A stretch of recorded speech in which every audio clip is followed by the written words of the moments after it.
Hello friends, welcome to Study Track 24। मित्रांनो, वेगवेगळ्या सर्वसेवा भरती परीक्षांमध्ये विचारले गेलेले विज्ञान विषयाचे प्रश्न आपण या व्हिडिओमध्ये पूर्ण एक्सप्लेनेशन सहित बघणार आहोत। तर मित्रांनो, हा व्हिडिओ तुम्हाला आवडल्यास व्हिडिओला लाईक, शेअर आणि कमेंट करा, तसेच चॅनलला सबस्क्राइब करायला विसरू नका। तर चला मित्रांनो, हा प्रश्न बघा। प्रश्नामध्ये म्हटलेला आहे आनुवांशिकतेचा सिद्धांत कोणी मांडला, आणि इथे चार पर्याय दिलेले आहे। पहिला पर्याय दिलेला आहे मेंडेल, त्याच्यानंतरचा पर्याय दिलेला आहे लॅमार्क, त्याच्यानंतरचा पर्याय दिलेला आहे डार्विन, आणि चौथा पर्याय इथे दिलेला आहे मेंडेलीव। तर अशा पद्धतीने मित्रांनो आपल्याला इथे चार पर्याय दिलेले आहे। आता आपण या चार पर्यायांचं एक्सप्लेनेशन समजून घेऊया, ठीक आहे। तर मित्रांनो, या प्रश्नाचं उत्तर आहे मेंडेल। बघा इथे काय म्हटलेलं आहे, अनुवांशिकतेचा सिद्धांत कोणी मांडला, तर त्या वैज्ञानिकाचं नाव आहे ग्रेगर मेंडेल। या वैज्ञानिकाने अनुवांशिकतेचा सिद्धांत मांडलेला आहे, ठीक आहे। आता आपल्याला कधी कधी प्रश्न विचारला जातो की अनुवांशिकतेचा अभ्यास करत असताना या वैज्ञानिकाने कोणत्या झाडांचा अभ्यास केलेला आहे। तर या वैज्ञानिकाने वटाणा या झाडांचा अभ्यास करून अनुवांशिकतेचा सिद्धांत मांडलेला आहे। कशाचा सिद्धांत मांडलेला आहे? अनुवांशिकतेचा सिद्धांत त्यांनी मांडलेला आहे। आता आपल्याला प्रश्न पडतो की अनुवांशिकता म्हणजेच काय? तर मित्रांनो बघा, अनुवांशिकता म्हणजेच काय असते? एका पिढीतील जैविक लक्षणे भावी पिढीपर्यंत संक्रमित होण्याची जी प्रक्रिया आहे। बघा, जैविक लक्षणे म्हणजेच काय? जेनेटिक कॅरेक्टर्स जे असतात, जेनेटिक कॅरेक्टर्स म्हणजे जैविक लक्षणे, एका पिढीतील जैविक लक्षणे दुसऱ्या पिढीपर्यंत संक्रमित होण्याची जी प्रक्रिया असते, त्या प्रक्रियेलाच काय म्हटलं जात असते? अनुवांशिकता म्हटलं जात असते। आता बघा, एका पिढीतील लक्षणे दुसऱ्या पिढीपर्यंत पोहोचवण्याचं जो कार्य आहे तो कोण करत असतो? तर जीन्स करत असतात। हे जे संक्रमण आहे ते कशाच्या माध्यमातून होत असते? जीन्स, ज्याला मराठीमध्ये जनुके असे म्हणतात। तर या जनुकांच्या माध्यमातून हे संक्रमण चालत असते। म्हणजे एका पिढीतील जैविक लक्षणांचं दुसऱ्या पिढीमध्ये संक्रमण होणे कशाच्या माध्यमातून चालत असते? तर जीन्सच्या माध्यमातून चालत असते। तर तुम्हाला इतके मुद्दे ग्रेगर मेंडल बद्दल लक्षात ठेवायचे आहे। तर ग्रेगर मेंडल यांनी काय केला? अनुवांशिकतेचा सिद्धांत मांडला, वटाणाच्या झाडावर त्यांनी प्रयोग केला, आणि अनुवांशिकता म्हणजे काय असते? एका पिढीतील जैविक लक्षणे दुसऱ्या पिढीपर्यंत संक्रमित होणे कशाच्या माध्यमातून? जीन्सच्या माध्यमातून। आता इथे हे तीन सुद्धा पर्याय दिलेले आहे। आता या तीन पर्यायांचा सुद्धा आपल्याला अभ्यास करायचा आहे, ठीक आहे। तर दुसरा पर्याय दिलेला आहे लॅमार्क। तर लॅमार्क बद्दल लक्षात ठेवा, बायोलॉजी, ज्याला आपण सजीवशास्त्र असे म्हणतो, या शब्दाचे जनक कोण आहे? तर लॅमार्क आहेत। बायोलॉजी म्हणजे सजीवशास्त्र हा शब्द कोणी दिला? तर लॅमार्क या वैज्ञानिकाने दिलेला आहे। त्याच्यानंतरचा पर्याय आहे आपल्याकडे डार्विन। डार्विनला उत्क्रांतीवादाचा जनक असे म्हणतात। डार्विनला काय म्हणतात?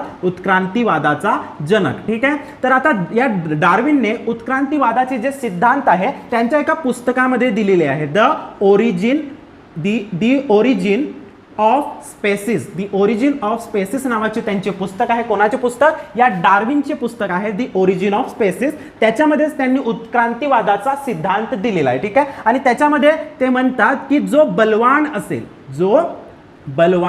असेल तोच टिकेल असं कोणी म्हटलं होतं? तर असं डार्विन यांनी म्हटलं होतं। आता आपल्याला उत्क्रांती म्हणजेच काय ते समजून घ्यायचे आहे। तर निसर्गानुसार जे जीवांमध्ये, सजीवांमध्ये जे हळूहळू बदल होत जात असतात, बघा, निसर्गानुसार सजीवांमध्ये जे हळूहळू बदल होत जातात त्यांना उत्क्रांती असे म्हणतात, ठीक आहे। तर निसर्ग जसा बदलत गेला तसा सजीवांमध्ये बदल होत जातो, आणि हे बदल होत असताना जो बलवान होत असतो तोच या बदलामध्ये टिकत असतो, असा त्यांचा सिद्धांत आहे, ठीक आहे। तर डार्विन बद्दल लक्षात ठेवा, डार्विनला उत्क्रांतीवाद जनक असे म्हणतात। त्यांनी दी ओरिजिन ऑफ स्पेसिस नावाचा ग्रंथ लिहिलेला आहे। जो बलवान असेल, म्हणजे उत्क्रांती होत असताना जो बलवान असेल तोच टिकेल, असा सिद्धांत त्यांनी मांडलेला आहे। त्याच्यानंतरचा पर्याय आपल्याला बघायचा आहे मेंडेलीव, ठीक आहे। तर मेंडेलीव यांनी एक आवर्त सारणी तयार केलेली होती। काय तयार केलेली होती? आवर्त सारणी, ज्याला आपण इंग्लिशमध्ये पिरियॉडिक टेबल असे म्हणतो, पिरियॉडिक टेबल। तर पिरियॉडिक टेबल कोणी तयार केलेला आहे? मेंडेलीव यांनी। तर त्यांनी कोणत्या पद्धतीचा पिरियॉडिक टेबल तयार केलेला होता?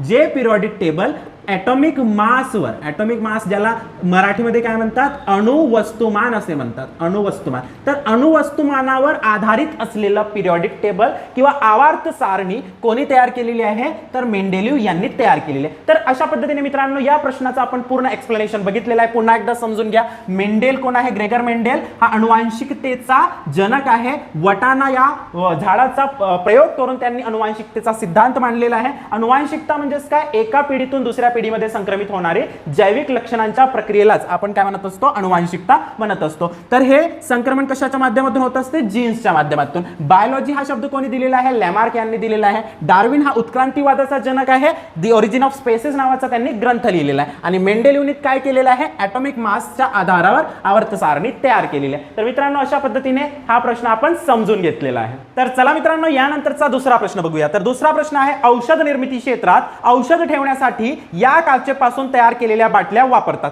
पर्याय आहेत सिलिका, बोरोसिलिकेट, अल्कली सिलिकेट आणि शिशेयुक्त. तर मित्रांनो बघा, औषध ठेवण्याच्या ज्या बाटल्या असतात औषध निर्मिती क्षेत्रात, त्या बाटल्या जे असतात ते बोरोसिलिकेट नावाच्या काचेपासून तयार केलेल्या असतात. कशापासून, बोरोसिलिकेट नावाची काच असते त्याच्यापासून हे बाटल्या तयार केले जात असतात. आता या बोरोसिलिकेट बद्दल अजून एक गोष्ट तुम्ही लक्षात ठेवा, या बोरोसिलिकेटमध्ये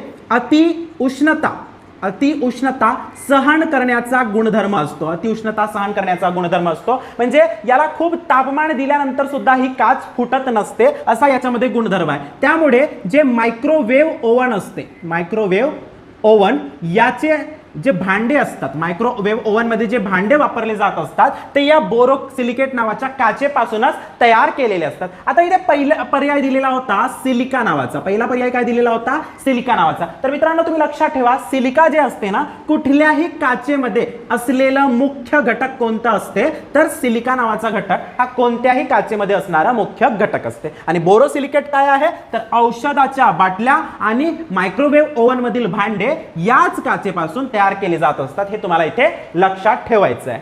तर चला मित्रांनो यानंतरचा तिसरा प्रश्न बघूया. तिसरा प्रश्न काय आहे, हे आपल्या शरीरात सैनिकांचे काम करतात. शरीरात कोठेही रोगजंतू शिरकाव झाल्यास त्यावर हल्ला करतात, असा हा प्रश्न आहे. आणि इथे पर्याय काय दिलेला आहे बघा, तांबड्या पेशी, स्नायू, पांढऱ्या पेशी आणि रक्तपट्टिका. तर बघा इथे पहिला पर्याय दिलेला आहे तांबड्या पेशी. पहिला पर्याय काय आहे, तर तांबड्या पेशी आहे. दुसऱ्या आहे स्नायू, दुसरा पर्याय स्नायू.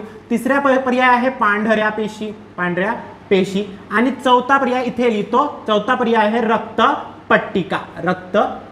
तर आता आपण मित्रांनो हा प्रश्न समजून घेऊया. बघा या प्रश्नामध्ये काय म्हटलेलं आहे की कोणती जी पेशी असते ती रोगजंतूपासून आपले संरक्षण करत असते आणि एक सैनिक पेशी म्हणून कार्य करीत असते. तर या प्रश्नाचं योग्य उत्तर आहे पांढरी पेशी, ज्याला आपण WBC असे म्हणतो. या WBCचं दुसरं नाव ल्युकोसाइट आहे. काय आहे, तर ल्युकोसाइट असे सुद्धा म्हणत असतात या WBCला. तर या WBCला सैनिक पेशी असे सुद्धा म्हणतात. कोणती पेशी म्हणतात, तर सैनिक पेशी असे सुद्धा म्हणत असतात. आता या पांढऱ्या पेशींना किंवा WBCंना सैनिक पेशी का बरं म्हणतात, तर सैनिक पेशी म्हणण्याचं कार्य आहे कारण की जे जीवाणू असतात बघा, जीवाणू, विषाणू आणि इतर जे जीव जंतू असतात त्यांच्यापासून हे आपल्या शरीराचं संरक्षण करत असते. ठीक आहे, तर जीवाणू, विषाणू किंवा रोग जंतूंशी लढण्याचं कार्य कोण करत असते, तर शरीरातील पांढऱ्या रक्तपेशी करीत असतात. ठीक आहे, म्हणूनच त्यांना आपण काय म्हणत असतो, सैनिक पेशी असे म्हणत असतो. कधी कधी प्रश्न विचारला जातो की पांढऱ्या पेशी कुठे तयार होत असतात, तर पांढऱ्या पेशी तयार होत असतात अस्थिमज्जा.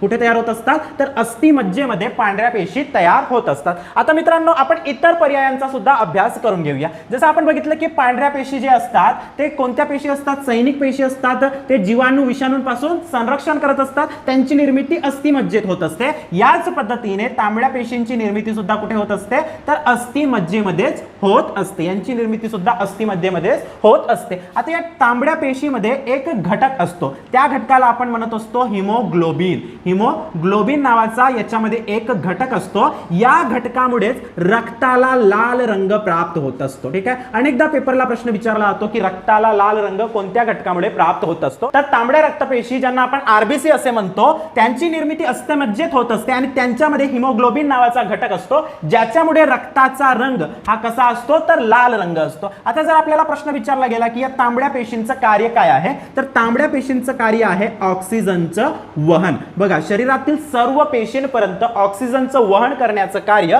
कोण करत असतो, तर तांबड्या पेशी करत असतात. आता त्याच्यानंतर आपल्याला हा चौथा पर्याय बघायचा आहे रक्तपट्टिका. रक्तपट्टिका म्हणजेच काय असते, तर प्लेटलेट्स असतात. काय असतात, प्लेटलेट्सना काय म्हणतात, रक्तपट्टिका असे म्हणतात. तर या रक्तपट्टिकांचं कार्य काय असते बघा, या रक्तपट्टिकांचं कार्य असते जे रक्त गोठण्याची क्रिया असते. रक्त गोठण्याची क्रिया ही क्रिया होण्यासाठी कोण महत्वपूर्ण असतो, तर रक्तपट्टिका हे महत्वपूर्ण असतात. ठीक आहे, तर तुम्हाला कधी प्रश्न विचारला गेला रक्त गोठण्याची क्रिया कोण सुरू करत असते, तर रक्तपट्टिका म्हणजे प्लेटलेट सुरू करत असतात. या रक्तपट्टिकांना थ्रोम्बोसाइट असे सुद्धा म्हणतात. काय म्हणतात, थ्रोम्बोसाइट या नावाने सुद्धा या रक्तपट्टिका ओळखले जात असतात. तर अशा पद्धतीने मित्रांनो आपण या प्रश्नाचं पूर्ण एक्सप्लेनेशन बघितलेलं आहे. तर चला मित्रांनो आता चौथा प्रश्न बघूया. हा चौथा प्रश्न बघा काय आहे, निकट दृष्टिता निराकरणासाठी रिकामी जागा वापरतात आणि इथे 4 पर्याय दिलेले आहे, आंतरगोल भिंग, बहिर्गोल भिंग, द्विनाभीय भिंग आणि साधी काच. तर बघा पहिले आपण समजून घेऊया की निकट दृष्टिता म्हणजेच काय. निकट दृष्टिता ज्याला इंग्लिशमध्ये मायोपिया असे म्हणतात, मायोपिया असे म्हणतात. तर निकट दृष्टीचा म्हणजे असा रोग असतो ज्याच्यामध्ये व्यक्तीस जवळचा दिसत नाही, जवळचा दिसत नाही परंतु दूरचा स्पष्ट दिसतो. त्यांना दूरचा स्पष्ट दिसतो परंतु जवळचा स्पष्ट दिसत नाही. त्याच रोगाला काय म्हणतात, निकट दृष्टिता किंवा मायोपिया असे म्हणतात. ठीक आहे, तर या निकट दृष्टितेसाठी कोणता चष्मा किंवा कोणते भिंग वापरली जात असते हा प्रश्न आपल्याला विचारला जातो. तर याच्यासाठी आंतरगोल भिंग, अंतर्गोल भिंग ज्याला कॉन्केव्ह लेन्स असे म्हणतात इंग्लिशमध्ये, कॉन्केव्ह लेन्स, हे लेन्स इथं वापरली जात असते. बघा निकट दृष्टीचा म्हणजेच काय, जवळचं दिसत नाही परंतु दूरचा दिसतो. याच्यामध्ये आंतरगोल भिंग म्हणजेच कॉन्केव्ह लेन्स वापरलं जात असते. त्याच्यानंतर बघा आपल्याला दूरदृष्टिता सुद्धा समजून घ्यायची आहे. दूरदृष्टिता म्हणजेच काय असते, याला हायपरमेट्रोपिया असे म्हणतात. हायपरमेट्रोपिया हे नाव आहे इंग्लिशमध्ये. आता हायपरमेट्रोपिया किंवा दूरदृष्टिता म्हणजेच काय असते, याच्यामध्ये दूरचा दिसत नाही, याच्यामध्ये दूरचा दिसत नाही परंतु जवळचा स्पष्ट दिसतो, जवळचा स्पष्ट दिसतो. तर अशा पद्धतीचा जो डोळ्यांचा विकार आहे ज्याच्यामध्ये दूरचा दिसत नाही परंतु जवळचा स्पष्ट दिसतो त्याला दूरदृष्टिता किंवा हायपरमेट्रोपिया असे म्हणतात. ठीक आहे, तर या हायपरमेट्रोपियामध्ये बहिर्गोल भिंग वापरली जात असते. बहिर्गोल भिंग ज्याला इंग्लिशमध्ये कॉन्व्हेक्स लेन्स असे म्हणतात, कॉन्व्हेक्स लेन्स. तर हा लेन्स याच्यामध्ये वापरला जात असतो. तर अशा पद्धतीने मित्रांनो आपण इथे निकट दृष्टिता आणि दूरदृष्टिता हे दोन्ही कन्सेप्ट समजून घेतलेले आहेत. तर चला मित्रांनो यानंतरचा 5वा प्रश्न बघूया. तर 5वा प्रश्न बघा काय आहे, कलर ब्लाइंड दृष्टिदोष असणारी व्यक्ती खालीलपैकी कोणत्या रंगांमध्ये फरक करू शकत नाही. तर पर्याय बघा काय काय आहे, पिवळा व हिरवा, काळा व निळा, लाल व हिरवा व यापैकी नाही. तर मित्रांनो बघा इथं काय म्हटलेलं आहे, colour blindness, colour blindness, blindness ज्याला आपण मराठीमध्ये वर्णांधता असे म्हणतो, वर्णांधता. ठीक आहे, तर या वर्णांधता नावाच्या विकारामध्ये काय होत असते बघा, जो या विकाराने ग्रसित असलेला जो व्यक्ती असतो त्याला 2 रंगांमध्ये फरक करता येत नाही. ते कोणते रंग आहेत, तर हिरवा व लाल या रंगांमध्ये त्यांना फरक जाणवत नाही. तर हे तुम्हाला इथे लक्षात ठेवायचं. पुन्हा एकदा लक्षात घ्या, कलर ब्लाइंडनेस म्हणजे वर्णांधता या विकारामध्ये त्या व्यक्तीस, त्या रोग्यास कोणते रंगांमधील फरक जाणवत नाही, तर हिरवा व लाल, लाल व हिरवा या रंगांमध्ये त्याला फरक जाणवत नाही. तर अशा पद्धतीने मित्रांनो आपण इथे 5वा प्रश्न सुद्धा समजून घेतलेला आहे. तर मित्रांनो हा व्हिडिओ छोटासा व्हिडिओ होता. जर तुम्हाला महत्त्वपूर्ण वाटला असेल तर कमेंटमध्ये नक्कीच सांगा आणि अशाच पद्धतीचे व्हिडिओज तुम्हाला हवे असतील तर ते कमेंट करून सांगा आणि चॅनलला सबस्क्राइब करायला विसरू नका. धन्यवाद.